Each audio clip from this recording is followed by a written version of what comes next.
आज ही अपने जीवन में उतार लें। गीता की ये 4 बातें कभी नहीं होंगे असफल। गीता के उपदेश कर्म करने और जीवन में आगे बढ़ते रहने की प्रेरणा देते हैं। ऐसे में किसी भी परेशानी का हल पाने और जीवन में सफल होने के लिए गीता की कुछ बातों का ध्यान रखना चाहिए।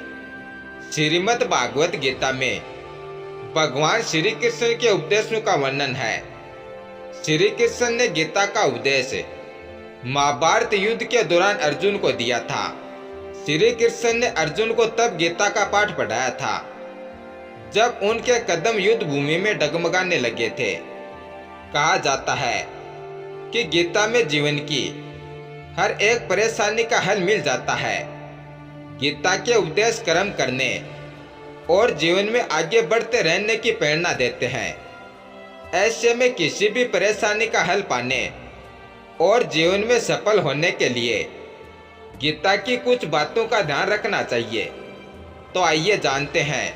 नंबर 1, महाभारत युद्ध में भगवान श्री कृष्ण ने अर्जुन को बताया था कि मनुष्य का सबसे बड़ा दुश्मन उसका क्रोध यानी गुस्सा होता है। गुस्से में व्यक्ति खुद पर नियंत्रण खो बैठता है और आवेश में आकर गलत कार्य कर देता है।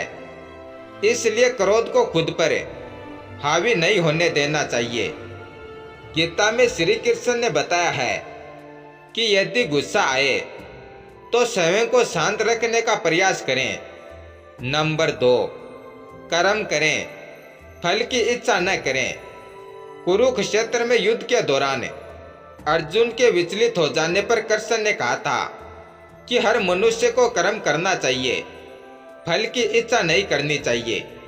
कृष्ण कहते हैं कि जैसा व्यक्ति का कर्म होगा ईश्वर उसी के अनुरूप ही फल देंगे।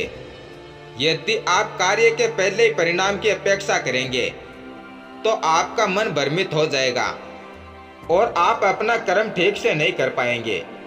नंबर 3, श्री कृष्ण कहते हैं कि व्यक्ति को खुद से बेहतर कोई नहीं जान सकता, इसलिए स्वयं का आकलन करना सबसे जरूरी है। जो भी व्यक्ति अपने गुणों और कमियों को जान लेता है वह अपने व्यक्तित्व का निर्माण करके हर काम में सफलता प्राप्त कर सकता है। नंबर 4, गीता में भगवान श्री कृष्ण अर्जुन को उपदेश देते हुए कहते हैं कि मनुष्य को सदैव अभ्यास करते रहना चाहिए। अभ्यास करने से मनुष्य का जीवन आसान हो जाता है। धन्यवाद।